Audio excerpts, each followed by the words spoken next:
సిరిసిల్ల నియోజకవర్గ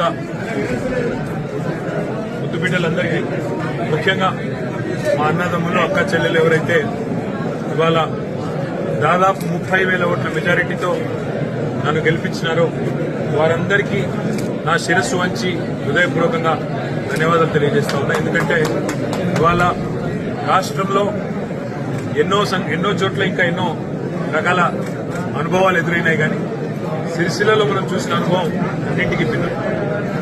ఎవరు ఎన్ని రకాల ప్రలోభాలు పెట్టినా, ఎన్ని రకాల కుట్రలు చేసినా వాళ్ళ సిరిసిల్ల ప్రజలు మాత్రం మళ్లీ ఒక్కసారి అభివృద్ధికే పట్టం కట్టినందుకు, సంక్షేమానికే పట్టం కట్టినందుకు వారికి హృదయపూర్వకంగా నా ధన్యవాదాలు. మా నాయకులు, మా కార్యకర్తలు అందరూ కూడా మరి చాలా కష్టపడి గత 100 రోజులుగా పనిచేసిన ప్రతి ఒక్కరికి నా హృదయపూర్వకమైన అభినందనలు. గ్రామీణ స్థాయిలో ఉండే కార్యకర్తల నుంచి మొదలు పెడితే పట్టణంలో ఉండే కార్యకర్తల దాకా ప్రతి ఒక్కరూ నిర్విరామంగా గత 100 రోజులు పనిచేయడం వల్లనే ఇది సాధ్యమైంది.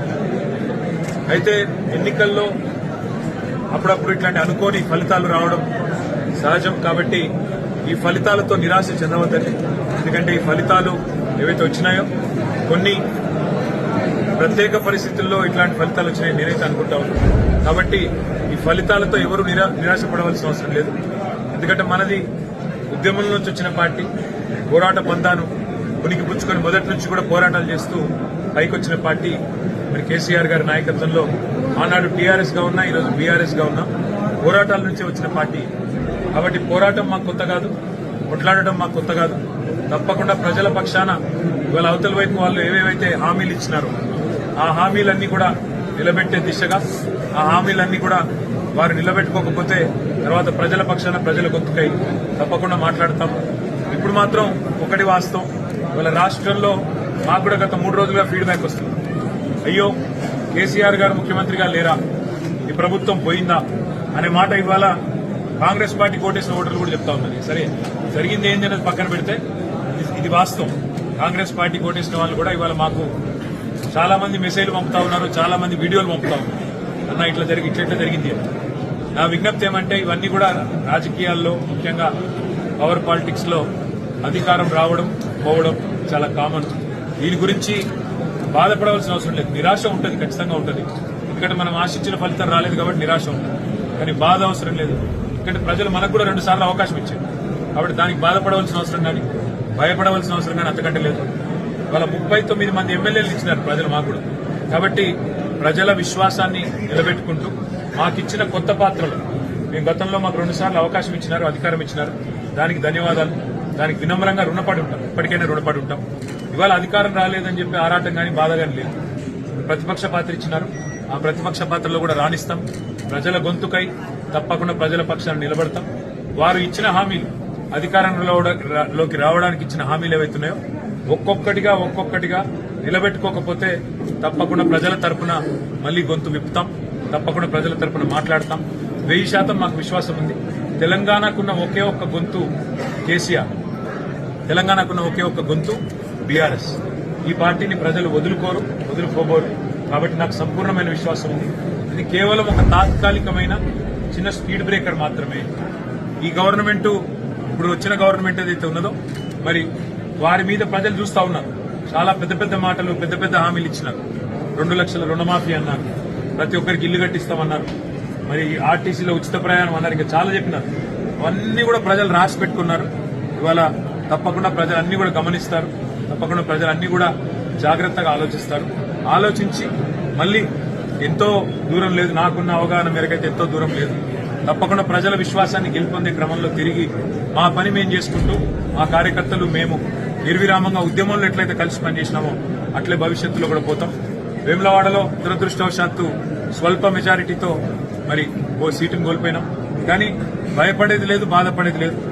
కేవలం స్వల్పకాలం, కొద్ది కాలం నిరాశ ఉంటుంది అంతే తప్ప దేనికి భయపడం, దేనికి వెరవం. ప్రజల గొంతుకై ముందుకు పోతాం. కేసీఆర్ గారి నాయకత్వంలో మళ్లీ తిరిగి ప్రజల విశ్వాసాన్ని గెలుచుకునేందుకు ఒక బాధ్యత గల్ల ప్రతిపక్షంగా పనిచేస్తామని చెప్పి మీ అందరికీ కూడా విజ్ఞప్తి చేస్తూ, మరి సిరిసిల్లలో ముఖ్యంగా నాకు ఇంత పెద్ద మెజారిటీ ఇచ్చిన మా సోదరులందరికీ, సోదరిమణులందరికీ ధన్యవాదాలు. నేను ఒక మాట చెప్పాను, సిరిసిల్లలో ఓటుకు రూపాయి ఇవ్వను, ఓటుకు మందు పంచనని చెప్పాను. నేను నా మాట నిలబెట్టుకున్నాను, ప్రజలు కూడా నా విశ్వాసాన్ని నిలబెట్టారు. అందుకే సిరిసిల్లలోని ప్రతి అన్నకు, తమ్ముడికి, ప్రతి చెల్లెకు, ప్రతి అక్కకు నా శిరస్సు వచ్చి వారికి ధన్యవాదాలు. ఇవాళ ప్రతిపక్షంలో ఉన్నాం కానీ తప్పకుండా సిరిసిల్ల అభివృద్ధి మాత్రం నిరంతరంగా జరగాల్సిందే. ఇప్పుడున్న పాలకపక్షం కూడా చాలా మాటలు ఇచ్చింది.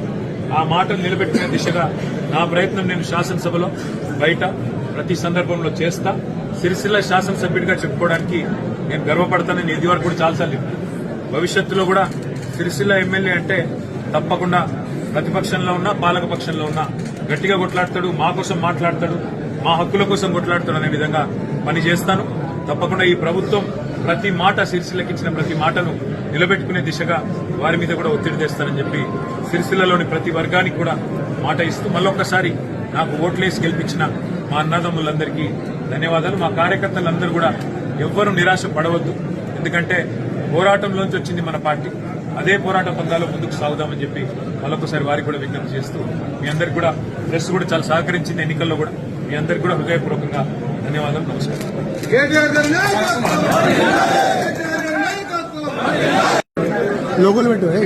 సిరిసిల్ల నియోజకవర్గ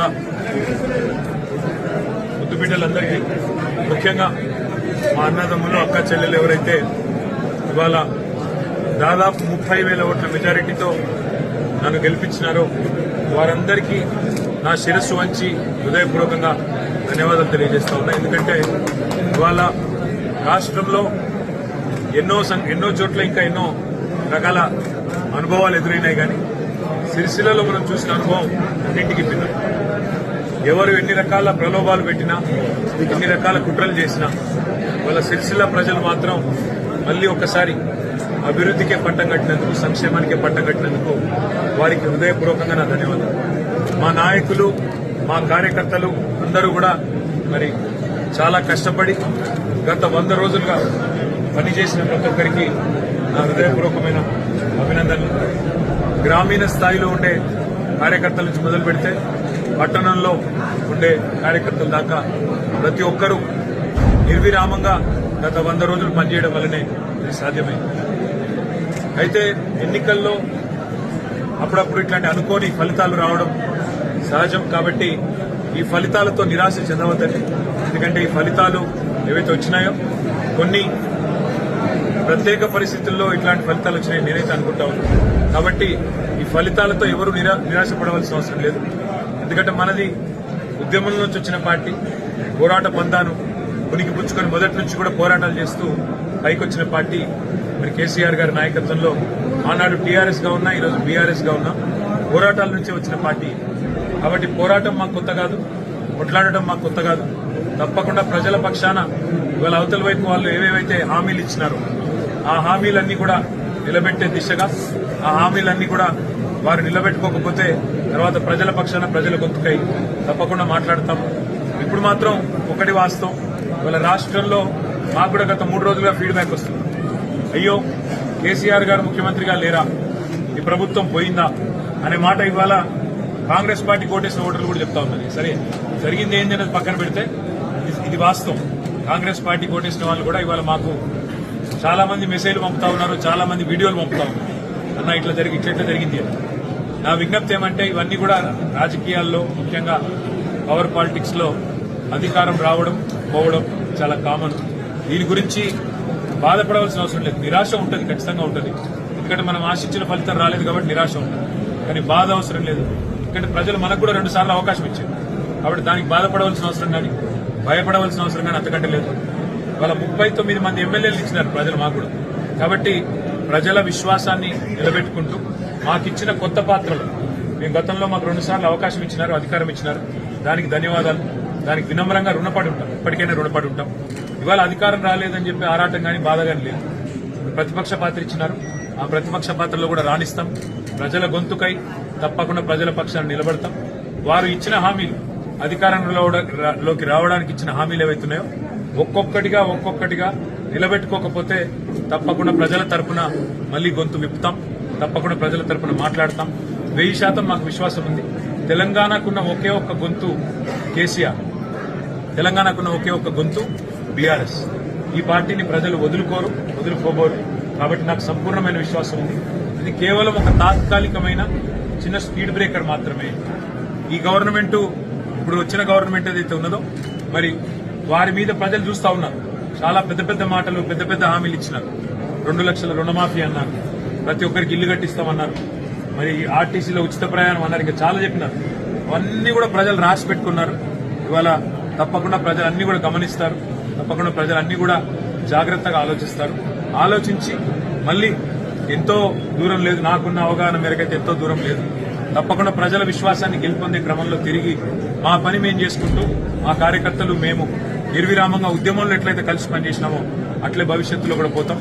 వేములవాడలో దురదృష్టవశాత్తు స్వల్ప మెజారిటీతో మరి ఓ సీటును కోల్పోయినాం.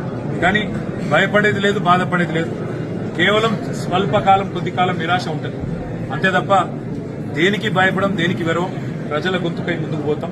కేసీఆర్ గారి నాయకత్వంలో మళ్లీ తిరిగి ప్రజల విశ్వాసాన్ని గెలుచుకునేందుకు ఒక బాధ్యత గల్ల ప్రతిపక్షంగా పనిచేస్తామని చెప్పి మీ అందరికీ కూడా విజ్ఞప్తి చేస్తూ, మరి సిరిసిల్లలో ముఖ్యంగా నాకు ఇంత పెద్ద మెజారిటీ ఇచ్చిన మా సోదరులందరికీ, సోదరిమణులందరికీ ధన్యవాదాలు. నేను ఒక మాట చెప్పాను, సిరిసిల్లలో ఓటుకు రూపాయి ఇవ్వను, ఓటుకు మందు పంచనని చెప్పాను. నేను నా మాట నిలబెట్టుకున్నాను. ప్రజలు కూడా నా విశ్వాసాన్ని నిలబెట్టారు. అందుకే సిరిసిల్లాలోని ప్రతి అన్నకు, తమ్ముడికి, ప్రతి చెల్లెకు, ప్రతి అక్కకు నా శిరస్సు వంచి వారికి ధన్యవాదాలు. ఇవాళ ప్రతిపక్షంలో ఉన్నాం కానీ తప్పకుండా సిరిసిల్ల అభివృద్ధి మాత్రం నిరంతరంగా జరగాల్సిందే. ఇప్పుడున్న పాలకపక్షం కూడా చాలా మాటలు ఇచ్చింది. ఆ మాటలు నిలబెట్టుకునే దిశగా నా ప్రయత్నం నేను శాసనసభలో, బయట ప్రతి సందర్భంలో చేస్తా. సిరిసిల్ల శాసనసభ్యుడిగా చెప్పుకోవడానికి నేను గర్వపడతానని ఇది వరకు కూడా చాలాసార్లు చెప్పాను. భవిష్యత్తులో కూడా సిరిసిల్ల ఎమ్మెల్యే అంటే తప్పకుండా ప్రతిపక్షంలో ఉన్నా, పాలకపక్షంలో ఉన్నా గట్టిగా కొట్లాడతాడు, మా కోసం మాట్లాడతాడు, మా హక్కుల కోసం కొట్లాడతాడు అనే విధంగా పనిచేస్తాను. తప్పకుండా ఈ ప్రభుత్వం ప్రతి మాట, సిరిసిల్లకి ఇచ్చిన ప్రతి మాటను నిలబెట్టుకునే దిశగా వారి మీద కూడా ఒత్తిడి తెస్తానని చెప్పి సిరిసిల్లలోని ప్రతి వర్గానికి కూడా మాట ఇస్తూ మళ్ళొక్కసారి నాకు ఓట్లేసి గెలిపించిన మా అన్నదమ్ములందరికీ ధన్యవాదాలు. మా కార్యకర్తలందరూ కూడా ఎవ్వరూ నిరాశ పడవద్దు. ఎందుకంటే పోరాటంలోంచి వచ్చింది మన పార్టీ. అదే పోరాట పందాలో ముందుకు సాగుదామని చెప్పి మళ్ళొకసారి వారికి కూడా విజ్ఞప్తి చేస్తూ, మీ అందరికి కూడా ప్రెస్ కూడా చాలా సహకరించింది ఎన్నికల్లో కూడా. మీ అందరికి కూడా హృదయపూర్వకంగా ధన్యవాదాలు. నమస్కారం.